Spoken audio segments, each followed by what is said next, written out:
Okay, hello Cloud Gurus and welcome to this lecture, where I'll be going through the practice exam questions related to this challenge lab. Now before we start into the questions, I just want to give you a very quick summary of my strategy for breaking down certification exam questions like these. The first step to breaking down an exam question is to understand what's going on. In any question, there's almost always going to be some description and then what I call a kicker. The key question at the end that might ask something like, how would you do this in a cost-effective way? Or how would you debug this problem? It's important to keep this key question in mind because this is really what you're answering. You also need to understand what everything means, both in the question and in each of the responses. But understanding doesn't just mean the terms, it also means that you should think through the data flow. The next step is to eliminate. You need to eliminate response options that have fake information or problems, something that goes wrong in them. And you should also get rid of responses that conflict with that key question, the kicker. Eliminating responses is a really critical part of answering these questions correctly.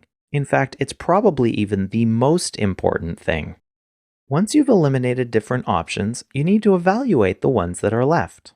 You can compare them with each other and think through what it means in terms of different trade-offs. Maybe some options will be much more expensive than other options, or some options are more secure than others. You should be thinking about all sorts of different trade-offs. You should definitely pay attention to the ones that are called out, but don't forget to consider the ones that are just implied, too. Once you've evaluated the options, you need to choose exactly the right number of options that the question requests. Some questions may ask you to choose 2 or 3 different responses, so make sure you do that.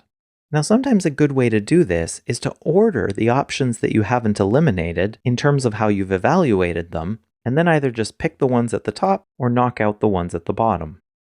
After you've done that, don't forget to validate your choices. Make sure that you're actually answering the key question and that you don't accidentally wind up conflicting with it. But okay, enough about that. Let's move on to the first question. You have been tasked with configuring a number of to-be-created GCE instances. Which of the following should you do? Choose 2. So right off the bat, we're thinking about Google Compute Engine instances and how to set them up.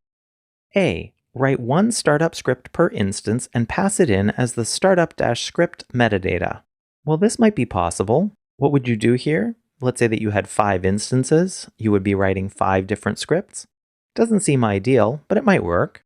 Let's keep going. B. Write one startup script for the fleet and pass additional metadata to each instance. Well, that definitely seems like an interesting possibility. Having only one startup script for a group of instances is much easier to maintain, and a good way to configure any instance-level specifics is to pass additional metadata, so this definitely seems like a good option. C. Install the Stackdriver logging agent in your startup script. Well, this also seems like a good idea.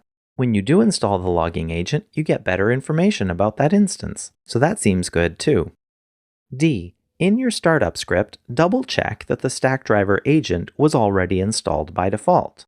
Well, this is inaccurate. It's not installed by default. You have to install it yourself. So I would say we should eliminate D. E. Use Google's Instance Fleet service to run your pre-existing chef recipes. Well, you can use chef recipes to configure machines, which is something you might or might not know, depending on your background. But Google doesn't have an instance fleet service, so we should eliminate this option too. So we've eliminated options D and E, but now we have to choose exactly 2 of the remaining options.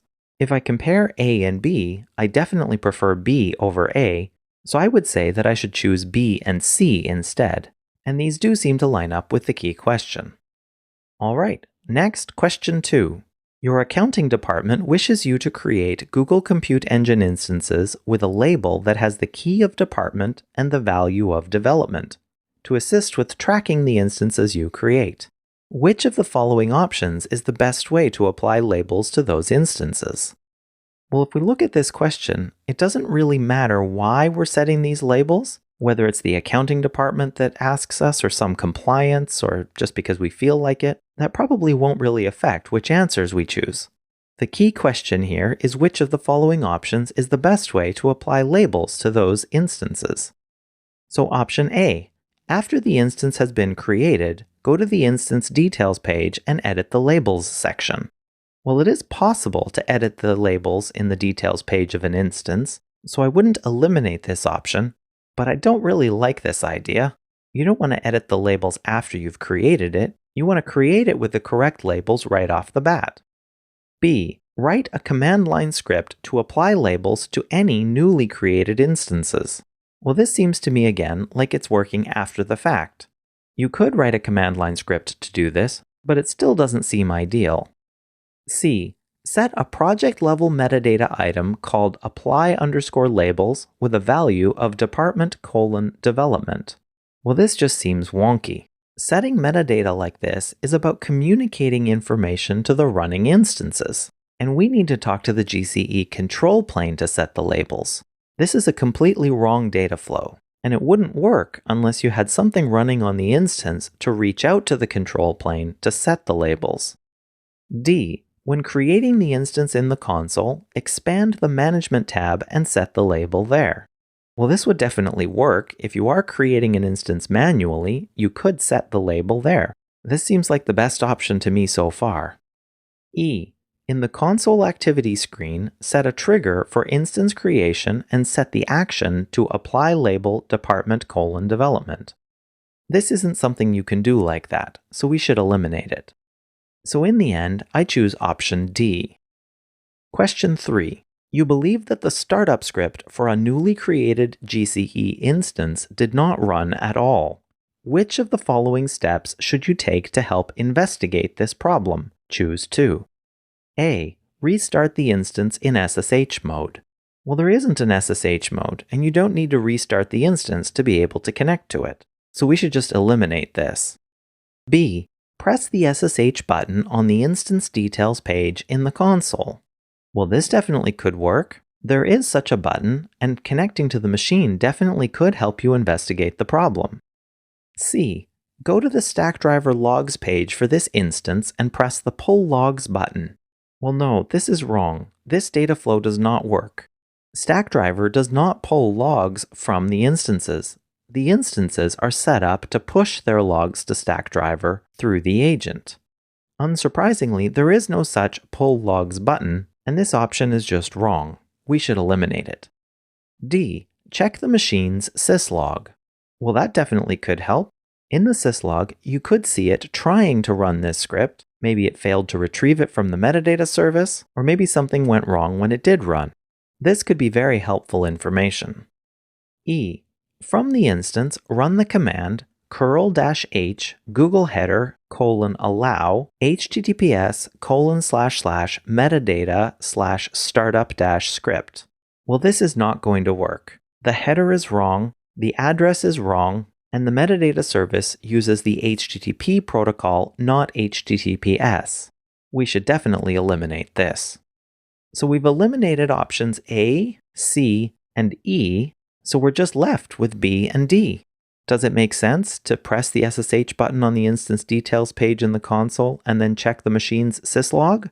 Definitely. Those are the right answers. Next question. Question 4.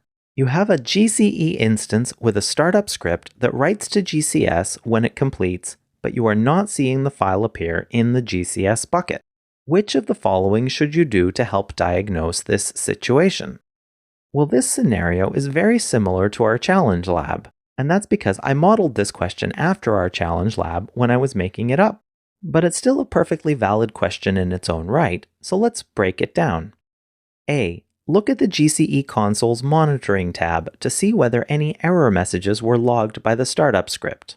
Well, this just doesn't work. The data does not flow like that. The GCE console's monitoring tab has information that it can get from the hypervisor. So it can see things like CPU usage, but it cannot see error messages logged by the startup script. We should eliminate this option. B. Look at the activity screen in the GCP console to see whether there is currently any outage. Well, an outage could potentially explain this, but you don't see that on the activity screen in the GCP console, so we should eliminate this option too. C.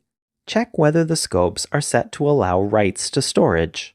Well, this is definitely an important thing to check, and it could help you diagnose the situation. So we don't eliminate this, but let's keep moving on.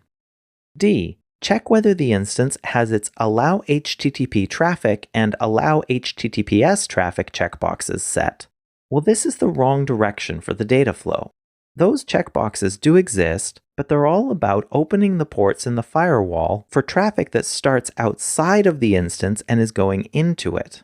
And nothing in this scenario requires or expects us to be running a server on that instance. That instance is simply reaching out.